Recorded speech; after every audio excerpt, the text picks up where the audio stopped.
Hey friends, it's Christmas Eve. In the Warhammer universe, we don't have Santa Claus, but we do have the Red Gobbo.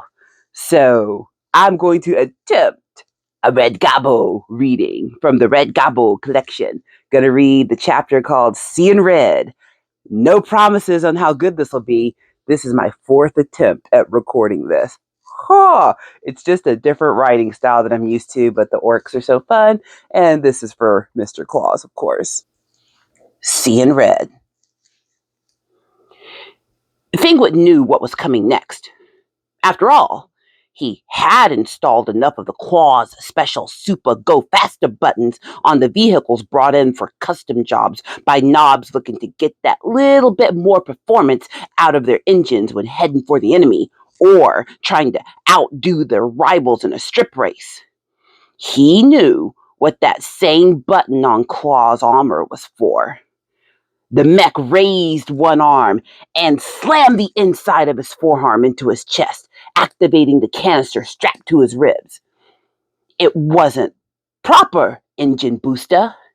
It was the stuff of the snake bites that would pump into their beast to make them go properly berserk just before they hit the enemy lines. But the effect was much the same. Claw's eyes bulged. He began to froth at the mouth, and he lurched towards the panicking Humies with a cry of feral rage. Their last ragged volley of blast fire did nothing to slow him, and he hit them in a bellowing blur of energized metal, flying saliva, and thoroughly uncomplimentary language.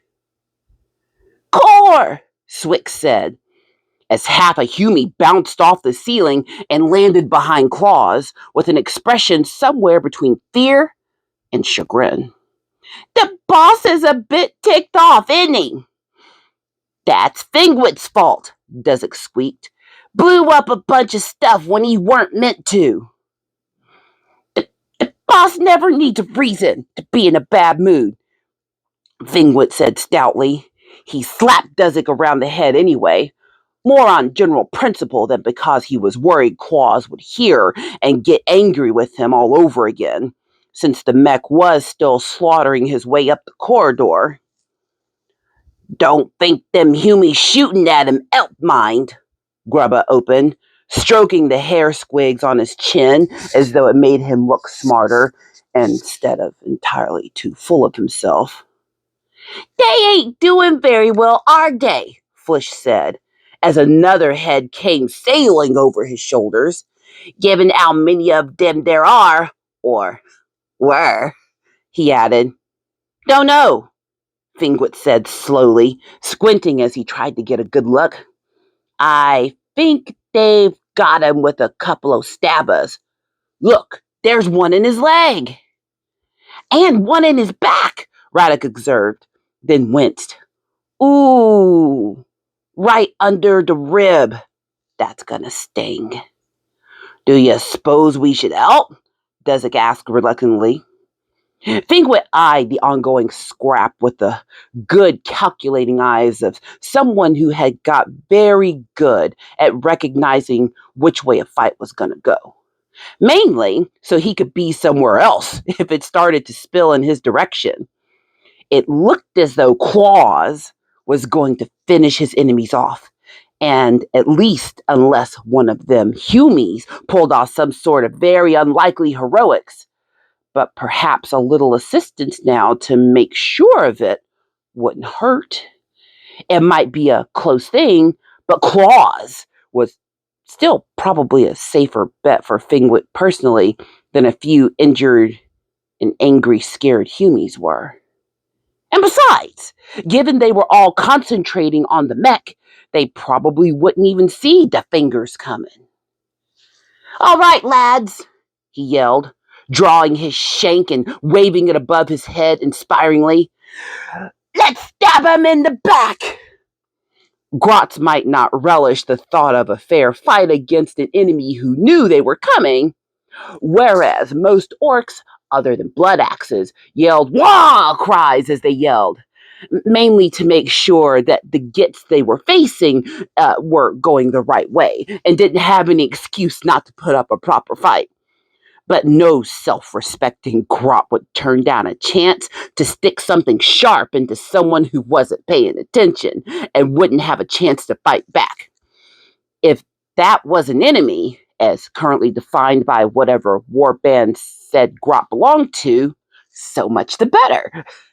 Having made up his mind to get stuck in, Fingwit charged as fast as he could in order to give the Humies the smallest amount of time possible in which to see him coming and do something unfair, like turn around or shoot at him. He wasn't going to shoot them until he was right up close, since that was also a good way to give away your intentions. But someone, by which he meant Duzek, clearly didn't have the same level of intelligence or sneakiness. The little git emptied his blaster with a high-pitched yell, but only managed to score a single hit. And even that was turned aside by the armor of the Humie in question. It staggered from the impact and began to turn. And Fingwit abruptly realized that he was the closest grot to it. Stick 'em before they stick you was practically a grot code of conduct, and one Fingwit adhered to closely. With his element of surprise compromise, but no other realistic options available to him, he screamed and launched himself at the Humie, seeking to achieve with speed and a sharp object what he had been hoping to accomplish through stealth alone. His leap saw him hit the git in the chest height, and his desperate stab drove his blade into the side of its neck and the gap between the top of its armor and the bottom of its helmet. The Humie fell backwards with a gurgle, and Fingwit landed on top of it. Humies were tricksy gits, and Fingwit was not prepared to trust that this one would stay down from a single bit of sticking. He took the considered decision to make sure of his kill, which was definitely what he was doing, not frantically stabbing as hard and fast as he could at anywhere he could reach while screaming relentlessly at the top of his lungs. Only when the Humie underneath had quite definitely stopped moving did he risk ceasing his assault and look around to see what else was going on. As it turned out, everything seemed to be dying in the most literal sense. The other fingers appeared to have been overwhelmed, and the Humies had been attacked without losing any of their own number. And the Claws himself was standing puffing in the middle of a veritable pile of Humie bodies, his chest heaving and his pupils gradually dilating again as the effects of the nitrous began to wear off. Gork's teeth. That was a good scrap, the mech said, shaking chunks of gore and viscera off his weapons. It's been too long since I've had one like that. You go some stabber stuck in you, boss, Radek piped up. Want us to get him out for you? Claws grunted. Nah, leave 'em. They're plugging the holes, ain't they? If you take 'em out, then the blood'll get out. And I ain't no pain boy, but I know your blood's meant to be on the inside. Kinda like the fuel in the buggy, only blows up less. His eyes tracked towards Fingwit as he spoke, and for a moment, Fingwit expected him to mention the exploding fuel trigger and a resurgence of the mech's temper directed at him. But it seemed that his earlier transgression had been either forgiven or forgotten. Claw's gaze skated over and past him, and the orc pointed down the corridor. That way. How do you know that, boss? Grubba asked, always looking for a chance to curry favor by giving Claws a chance to show off. On this occasion, however, his tone of voice must have held a smidgen too much doubt for Claw's liking, because the mech swung for him with a growl. "'Cause all Hume ships are built the same, you squig-brained little git," Claw snapped, as Grubba ducked under the blow and scurried away in the direction the mech had been indicating. "Well, most of them are," Claus corrected himself, setting off. The rest of the fingers fell obediently in behind him, with Fingwit quite glad that Grubba had taken his place as Grot. That Claus liked least at the moment. "Of course, it takes a real expert to know about the precise variations in the inner rear designs," Claus continued, warming to his subject as he limped along, the Hume stabba still jutting out of his thigh. "Luckily for you lads, old Claus has been on the more of these Hume rust buckets than you've had dinners." Fingwit, who could remember precisely 5 times in his life when he had been able to get his hands on some food before it had long since gone cold, nodded obediently and kept those particular thoughts to himself. Claus definitely knew his stuff, so there was no reason to doubt him.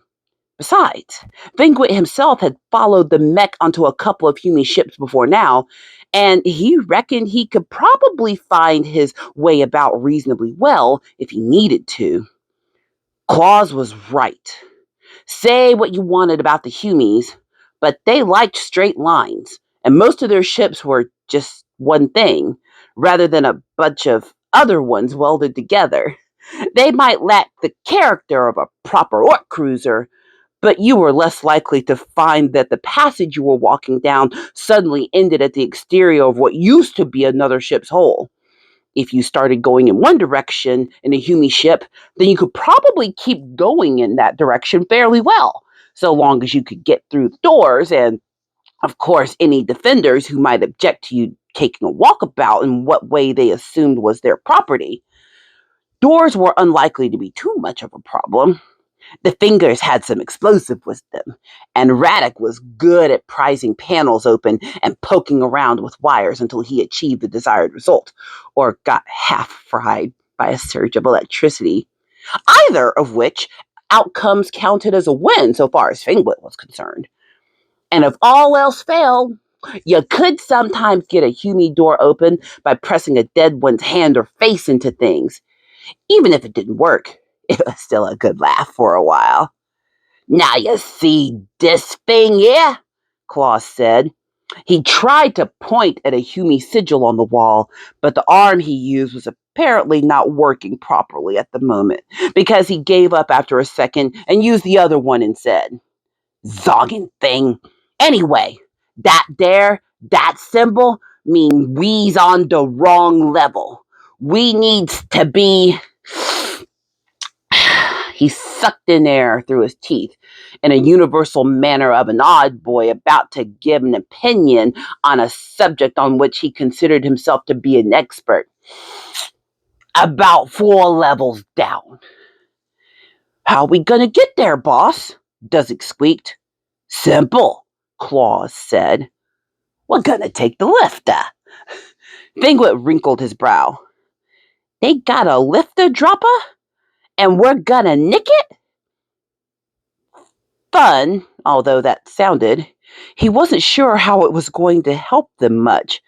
A lifter dropper was a great thing for hoisting enemies high into the air and letting them plummet to the ground again, but it didn't sound like the best solution to their problem, as Claus described it. "Nah," Claus grunted. "Hume lifters don't work like that, oi. Grubber!" he bellowed, startling the grot in question, who had been keeping a safe distance ahead of the rest of them. "Press that button beside you on the wall." Grubba did so and withdrew a finger quickly. "It lit up, boss." "That's what's meant to happen," Claus said in a close to reassuring tone of voice as he ever got. "Now, we just need to wait."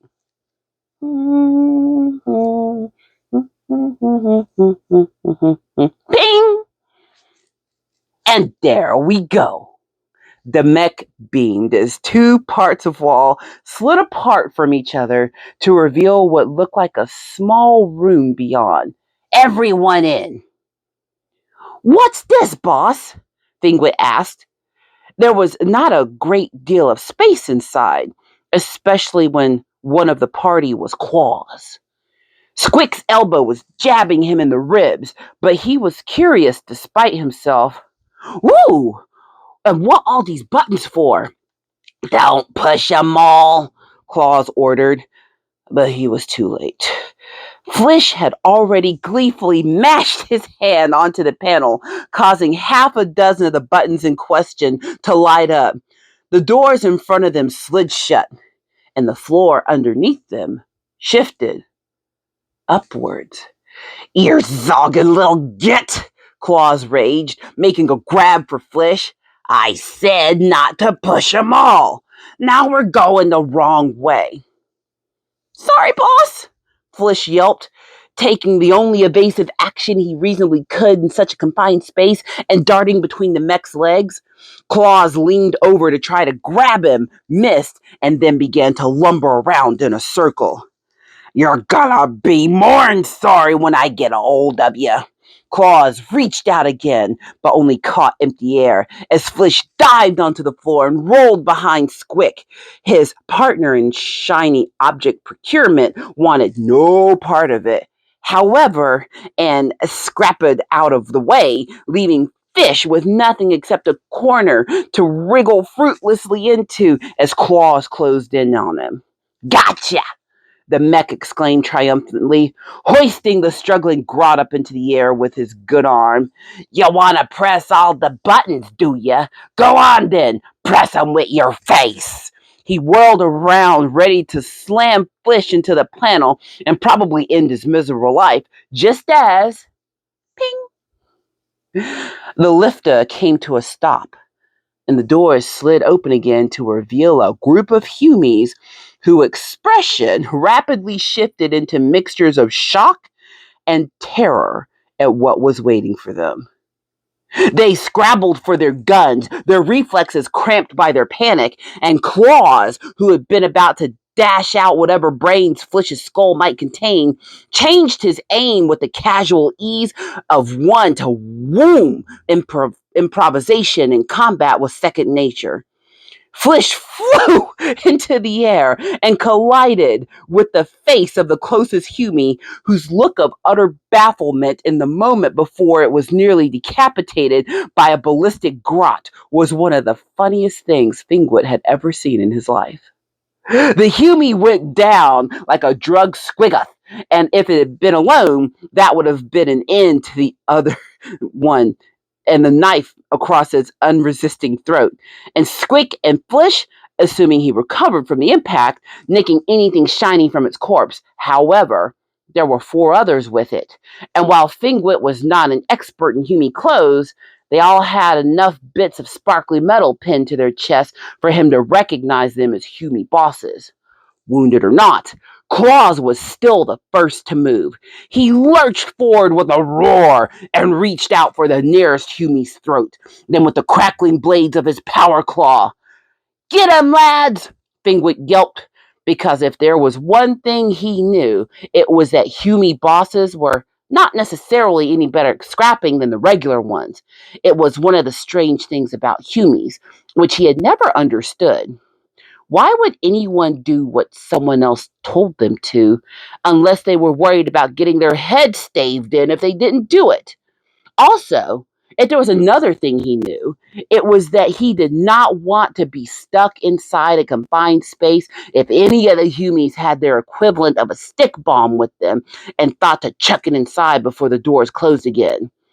The nearest Humie had drawn some sort of pistol and was already aiming at Fingwit. So he threw himself against the Git's legs and wrapped his arms around him, trying to trip the enemy to the floor. The human bellowed something, startled sounding, and toppled backwards as the last blast that had been about to take Fingwit between the eyes sizzled harmlessly over his head to scorch the wall behind him. Thingwood didn't bother with his own weapons, but simply grabbed the Humie's hand, holding the gun, twisted it away from pointing at his head before the Humie could pull the trigger again, and then sank his teeth into the Humie's wrist. Blood spurted into his mouth, hot and metallic, and the Humie screeched with pain.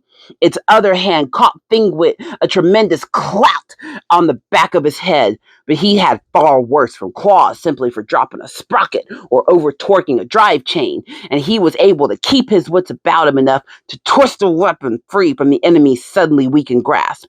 The Humie bucked, trying to throw him off, but Thingwit slammed the pistol into his face, stunning it briefly, then aimed with both hands and fired.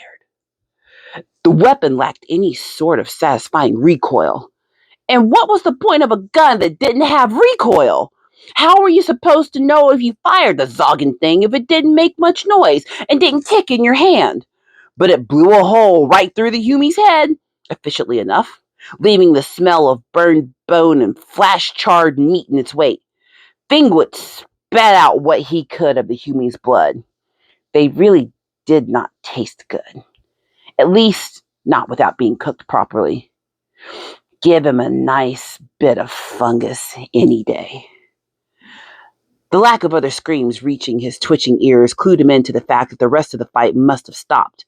He swiveled around, wondering if he was going to see a bevy of Humie barrels leveled at him, about the exact on him same fate he had just inflicted on their mate. Instead, the rest of the fingers were still on their feet, and more or less in one piece. And the Humies definitely were not. More notably, nor was Claws. This is not the easiest thing for me to read. Thank you if you made it to the end of this video. I'm going to do another one for Christmas Day because the orc stories are fun. I hope you're having the merriest of ORKmases. I'll see you in the next one.